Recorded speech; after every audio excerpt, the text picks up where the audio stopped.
Last week, Tyler1 exposed some boosters on stream. Now normally, that kind of news isn't too crazy, but it turns out the two suspected boosters were actually a player and coach from a League of Legends org. They have since been removed from the team in drama, which you could describe as an absolute shit show.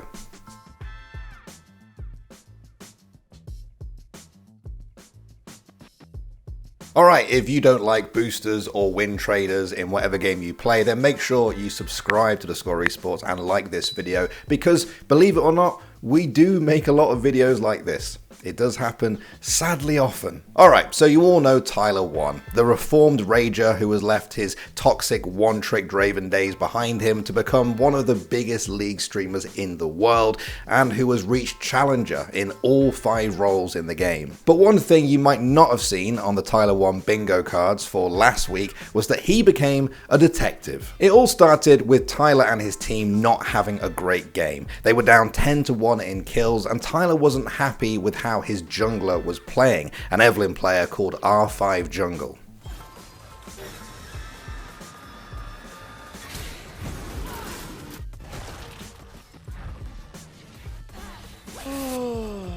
I could tell right when he mistimed his f***ing ability on the camp. This guy's a moron. I don't care. But as the team waited in Fountain for the end of the game, Tyler began to suspect something. That the Evelyn on his team was win trading with a Soraka on the enemy team, a player called Choco Vanille. And if you don't know, win trading involves one player getting artificially boosted in rank by a better player. If the better player is on their team, they'll carry them. If they're on the enemy team, they'll throw the game. And this is exactly what Tyler thought was going on. Wait, these are shared accounts for sure. Wait, I didn't even notice. Bro, she's not gonna sleep with you, bro, on Discord, man. It's so cringe. Tyler was accusing them of queuing up for games separately, but at the exact same time. Now in high ELO, where the player base is a lot smaller, there's a decent chance that 2 players will end up in the same game if they do that. If win traders end up on the same team, great. They've managed to dodge Riot's restriction on duo queuing in high ELO, and the better player will then try hard and carry the weaker player to victory. If they end up on opposing teams, the better player will simply throw the game entirely. The result is the same. The weaker player wins the game and continues to get boosted in rank. How about right here? R5 Jungle. Bro, 1 day ago, R5 Jungle. 4 days ago, R5 Jungle. Bro, these guys are Q sniping each other to get on the same team, and when they're not on the same team, the E-boy runs it down. Bro, this is actually disgusting. In fact, there were over 30 games that fit this pattern. Choco Vanille always seemed to be in the same games as R5 Jungle, whether as teammates or opponents. If they were teammates, R5 Jungle would have a respectable score at the end of the game, and it was clear that they tried. And if they weren't, R5 Jungle would have a suspicious amount of deaths, and Choco Vanille would most likely take home the dub. But of course, if this was an ordinary story of suspected win traders, I wouldn't be sitting here telling you about it. The next question is, who were these people? In Tyler's chat, one user shared a quote from Liquipedia which stated, Naomi Choco Vanille Fontaine is a League of Legends esports personality, current coach and manager for Imperium Vansuveri, and assistant coach and manager for Team Ambition Sussy. Team Ambition Sussy is a North American League of Legends amateur org, and yes, that is their real name. Bit sussy. Now, they're famous by no means, but just by searching for Choco Vanille's name, Tyler found the player's Twitter account where they'd recently shared just how happy they were to reach Masters. I'm not one to be like an asshole or call people out or anything like that or anything, you know, bro. But we are surely not going to our Twitter and tweeting, after months of grinding, I went through tears of joy and tilt, and I have finally reached Masters! And like posting it on Twitter.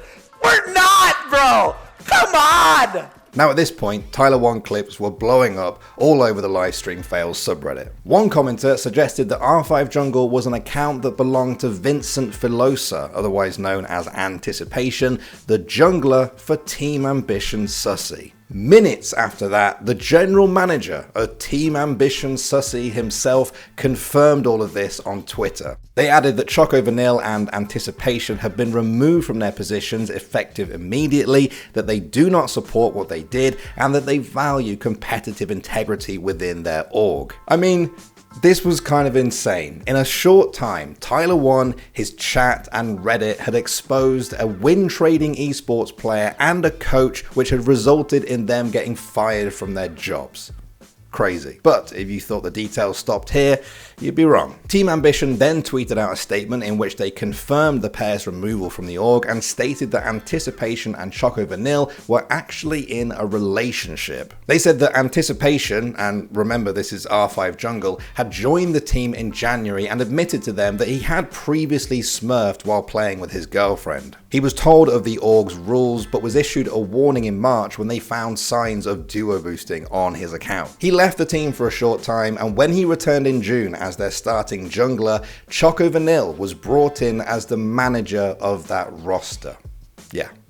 Don't worry, we'll get to that. The org said that once again, they told them the rules, warned them because of their previous behavior, and asked them for the names of all of their accounts. They said that Anticipation never listed R5 Jungle as one of them. They finished their statement by acknowledging they failed to properly vet the accounts in question, and that they understand that this whole thing makes the amateur scene hard to take seriously. The vetting process is definitely one thing. I do sympathize with orgs who have to check the accounts of every last one of their players and staff for any signs of win trading or boosting, especially if one of them just straight up doesn't tell you about one of their accounts. Also, there's the fact that Team Ambition had identified this behavior in these people in the past. It's not like this came out of left field. And one thing they didn't mention is the pretty obvious conflict of interest when hiring someone to oversee a team in which they're dating one of the players. And before you say, oh, that's such an amateur team thing,